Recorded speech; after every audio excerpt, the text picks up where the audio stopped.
Back to prime line hot topic. చూస్తున్నాం మనం మరి ఈ ఆస్తులకు సంబంధించినటువంటి ఇష్యూలో. సజ్జాజీ గారు గుడ్ మార్నింగ్. మీ దగ్గరకు వచ్చే ముందు ఒకసారి నిన్న షర్మిల గారు ఏం మాట్లాడారో అది చూద్దాం. ఎందుకంటే మోహన్ రెడ్డి గారు అంశాన్ని ఉటంకించారు కాబట్టి ఒకసారి షర్మిల బయట ప్లే చేయండి ప్లీజ్. పీసీఆర్ ఇప్పుడు ఆ లెటరు నిజం కాదని, విజయమ్మ గారు అసలు సంతకం పెట్టలేదని, లేక ఒత్తిడి మీద నేను పెట్టించానని మళ్ళీ వైసీపీ సైతాన్ సైన్యం ప్రచారం చేస్తుందని విన్నాం.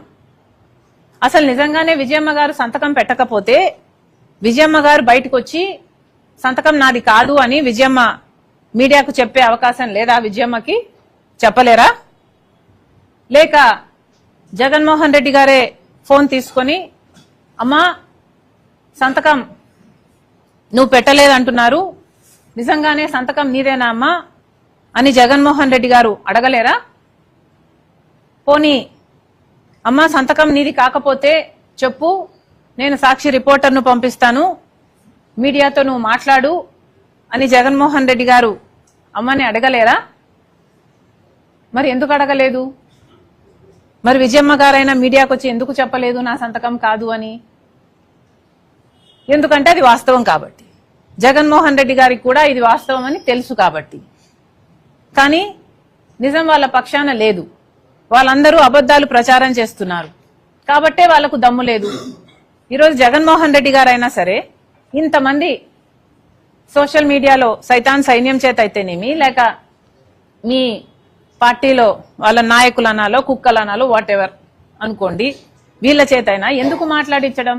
ఇది జగన్మోహన్ రెడ్డి గారి రాజకీయాలకు సంబంధించిన విషయం కాదు కదా. ఈ జగన్మోహన్ రెడ్డి గారు వ్యక్తిగతంగా ఆయన ఆస్తులకు సంబంధించిన విషయం అయినప్పుడు, రాజశేఖర రెడ్డి గారి ఆదేశం జగన్మోహన్ రెడ్డి గారికి నలుగురు బిడ్డలకు సమానంగా ఇవ్వాలి అని జగన్మోహన్ రెడ్డి గారికి తెలిసినప్పుడు, ఎంఓయూలో జగన్మోహన్ రెడ్డి గారు నేను సంతకం పెట్టినప్పుడు మాట్లాడితే గిట్లాడితే జగన్మోహన్ రెడ్డి గారు మాట్లాడాలి కదా.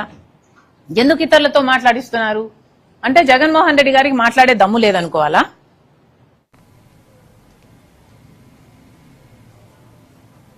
ఎస్ అజయ్ గారు విన్నారు కదా, మరి షర్మిల గారు మాట్లాడారు. ఆమె అంటున్నది ఏంటి అంటే వైఎస్ఆర్ కాంగ్రెస్ పార్టీ ఒక ఆరోపణ చేస్తుంది, ఆ లేఖ విజయమ్మ రాయలేదు అంటున్నారు. మరి అలా రాయనప్పుడు మరి విజయమ్మ గారితోనే మీరు చెప్పచ్చు కదా, విజయమ్మ గారి గురించి మీరు వచ్చి బయటకు వచ్చి మాట్లాడొచ్చు కదా, లేకపోతే మీ మీడియాని పంపించి మాట్లాడొచ్చు కదా అని చెప్పేసి ఆమె చెప్పినటువంటి పరిస్థితి. కానీ మోహన్ రెడ్డి గారు ఏమంటున్నారంటే మరి పక్కనే ఉంటుంది కదా షర్మిల ఎప్పుడు కూడా, మరి ఆమె మాట్లాడియొచ్చు కదా, ఇది నేనే మాట్లాడానని. సరే అలా మాట్లాడించినా కూడా ఏమి బెదిరించి మాట్లాడించారని కూడా చెప్పేదానికి ఛాన్సెస్ ఉన్నాయి. సో ఇప్పుడు లేఖకే ఏం బెదిరించి రాయించారు, లేకపోతే ఏమో భయంతో ఒత్తిడితోటి రాశారు అని చెప్పేసి చెబుతున్న పరిస్థితి. మరి బయటకు కూడా ఆమె రిలీజ్ చేయాలని చెప్పేసి మోహన్ రెడ్డి గారు మాట్లాడుతున్నారు. సరే ఈ ఆస్తులకు సంబంధించిన గొడవ ఇష్యూ అసలు ఏంటి, ఏం జరుగుతుంది? గుడ్ మార్నింగ్ రాజు గారు, మీకు ప్యానల్ ఉన్న ఇద్దరు ప్యానలిస్టులకి, అదేవిధంగా ప్రైమ్ లైన్ వీక్షకులందరికీ కూడా గుడ్ మార్నింగ్. రాజుగారు, ఇది ఎంత దౌర్భాగ్యమైందంటే వైఎస్ఆర్ కుటుంబ కథా చిత్రం